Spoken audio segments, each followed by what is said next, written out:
at Magnolia Hoboken. What's that? This is a store in Hoboken.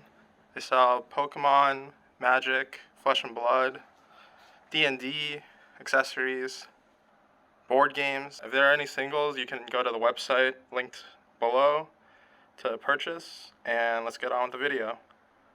Welcome to the deck workshopping series. This is episode 1. We're going over Katsu the Wanderer. The point of this video series is not necessarily to show you a particular deck list and be like, this is the list that you should be playing, or you should copy what they're doing, but rather to kind of understand what tools, what that hero has access to, and the different considerations that you might be making, so that when you go off and do your own testing, you have a framework to say, my deck isn't performing in this way, and then so these are the changes that I want to make. So the first thing that we have to do to kind of understand what Katsu is doing is to look at his hero ability and his weapons, because that's going to drive the base of his strategy. So Katsu has an ability that says the first time an attack action card you control hits each turn, you may discard a card with cost 0. If you do, search for a card with combo, banish it face up, and then shuffle your deck. You may play it this turn. What this lets you do is it lets you chain combinations of cards more consistently. If you only have one piece of the combo, then you can fetch the next piece. The other core component of Katsu's strategy is the Harmonized Kodachi, which is 2 one-handed daggers that both say 1 resource attack, and then if there's a card with cost 0 in your pitch zone, it gets go again.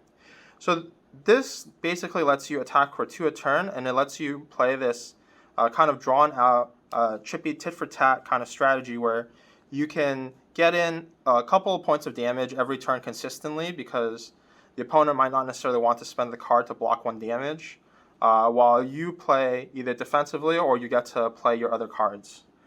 Kind of integral to that strategy is to be playing Mask of Momentum, which is a legendary ninja equipment also from Welcome to Wraith.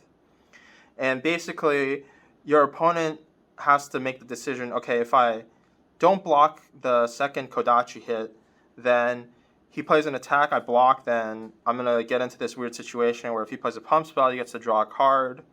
And so all of these pieces kind of work in unison. The breaking scales lets you have the threat of pushing through a card with combo so that you can discard a card with cost 0 to Katsu to continue the combo. And then the leg pieces that you run, either Snapdragon Scalers or Breeze Rider Boots, kind of facilitate after you fetch the next combo piece. It lets you play out the rest of your combo. Findale Spring Tunic is kind of a generic resource generating chess piece. Rarely do you choose to block with it, or maybe you'll choose to block with it in the late game when you need that 1 extra life point. This is basically just there to sometimes provide an extra quote-unquote card of value, because it lets you have a resource every 3 turns. Ninja's main mechanic from Welcome to Wraith is combo. There are sequences of attacks that, if you play them in the right order, get progressively stronger. Katsu's hero ability enables you to play the right sequences more consistently, because as long as you hit with any of these attacks, you can discard a card with cost 0 and search up the ones that you're missing. There's 4 main ninja combo lines. Leg tap into Rising Knee Thrust into either Blackout Kick or Hurricane Technique. Surging Strike into Whelming Gust Wave into Mugenshi Release, fetching some Lord of Winds and then playing those. You have Head Jab into Open the Center into either Fluster Fist or Pounding Gale. And then Crucible of War added a 4th combo line, which is Soul Beat Strike into Fine Center into Crane Dance. And so all 4 of these combo lines kind of serve slightly different purposes. Obviously, they all do damage, but the ways that they threaten your opponent are a little bit nuanced. Leg Tap is the strongest starter that Katsu has access to. It's just a 1 for unconditional go again. And so your opponent has to block with at least 2 cards in order to stop this combo, because you're threatening playing a Rising Knee Thrust, which is going to hit for another 5, into either Blackout Kick for 7 or Hurricane Technique for potentially another 9 damage. Surging Strike, Whelming Gust Wave, Mugenshi Release, and Lord of Wind is the other combo that Katsu is almost all play, because Surging Strike is also unconditional go again, 2 for 5. And then if you do the entire combo, you get to threaten up to 29 damage because it would be 5 plus 4 plus another 4. And then when you find the 3 Lord of Winds, the minimum that the Lord of Wind would attack for is 2 plus 6 if you pitch the other 2. And so these 2 combo lines, almost all Katsus will play in some number. The 2 combo lines, Head Jab and Soul Bead Strike, are a little bit more niche, and depending on how aggressive or defensive you want your deck to be, you would choose to play one or the other. Head Jab is the more aggressive combo line, where you start off with just a 3 damage unconditional go again, so it's a lot easier to block than either Leg Tap or Surging Strike. Into Open the Center, which becomes a 6 damage Dominate. Into Fluster Fist, which is usually going to be about, I would say, 5 to 6 damage. Or Pounding Gale, which can be up to 10 damage without any pumps. Soul Bead Strike, Find Center, Crane Dance is the more defensive of the 2, because when you end with Find Center, you're going to get a Zen State token, which prevents 1 damage from every source that you would take, and it would last for 2 turns.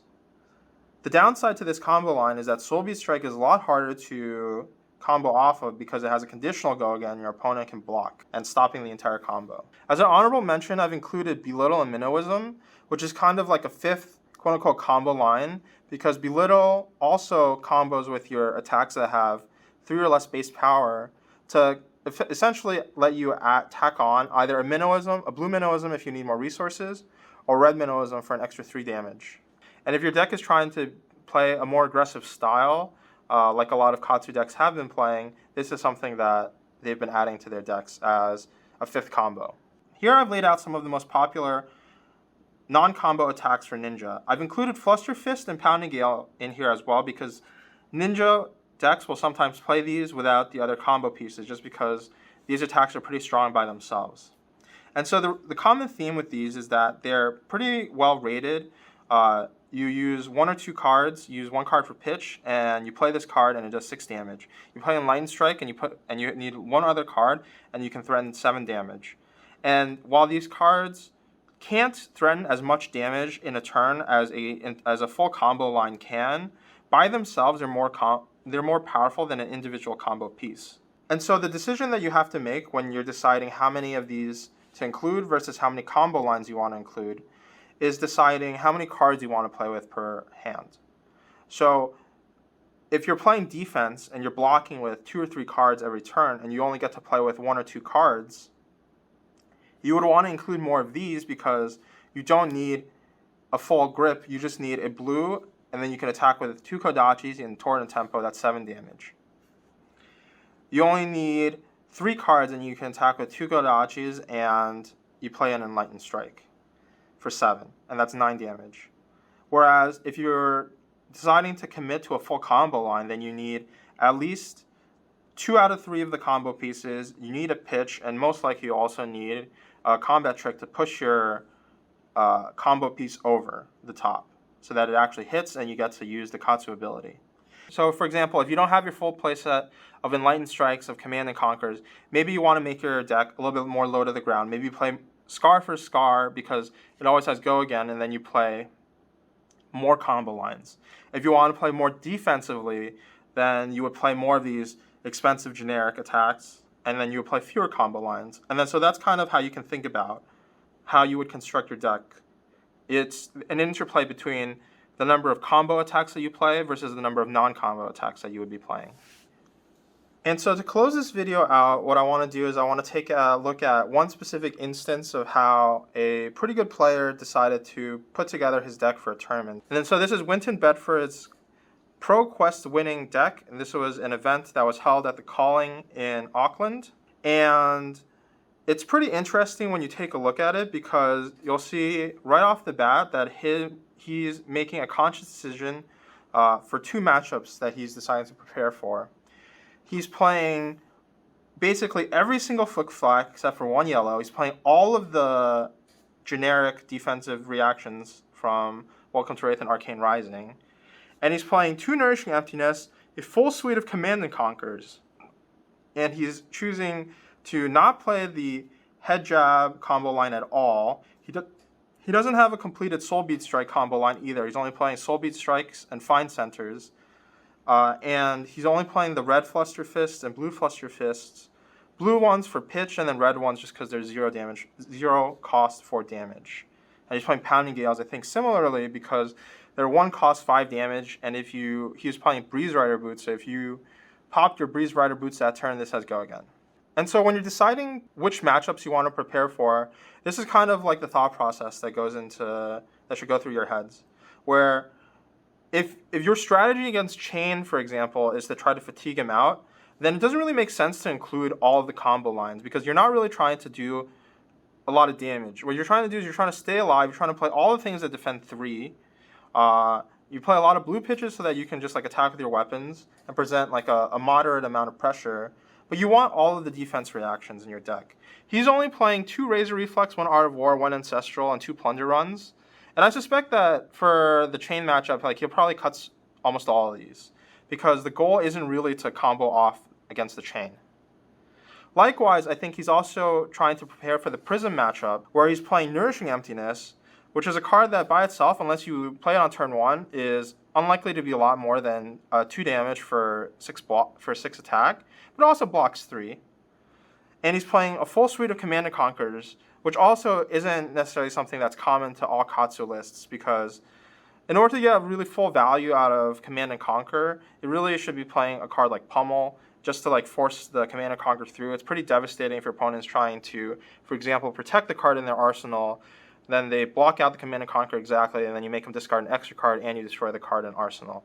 So there's like a lot of concessions, I think, that you're making when you decide to put together a deck like this. If it so happens that you discover in your testing that you decide that, oh, maybe Prism, I don't really care as much about matchup-wise. Maybe I want to make my deck a little bit more aggressive. I don't know how good this is going to be in the Katsu Mirrors, for example, because I've heard that in the Katsu Mirrors you want to be able to string together like a more powerful combo turn. And so if that's the case, then maybe you want to be playing more combo lines, you want to be playing more Razor Reflexes, you want to be playing more Plunder runs, more Ancestral Empowerments, for example. And so this is kind of, I guess, the thought process that has to go into deciding how to structure your deck. It would be a mistake, I think, to just take this deck list and just jam it at your next tournament and be like, oh, well, this guy won with this deck list, then it must be good. There's always decisions that you're making when you're preparing a deck for a particular tournament. And those decisions, you guys are going to have to figure out yourselves through testing to find out what kind of decks people are playing. And so I hope this video was useful to kind of understand how Katsu works, what the decisions look like when you're deciding what cards to include. If you like this video, or if you have any feedback, please leave a comment letting me know. And special shout out to Michael Fang at Magnolia Games Hoboken for giving me a place to film this. And definitely support his store. I'm going to include a link in the description where you can buy singles. If you want to put together your decks, then definitely check out his store as a place to pick up singles for a pretty good price. All right, thanks everyone.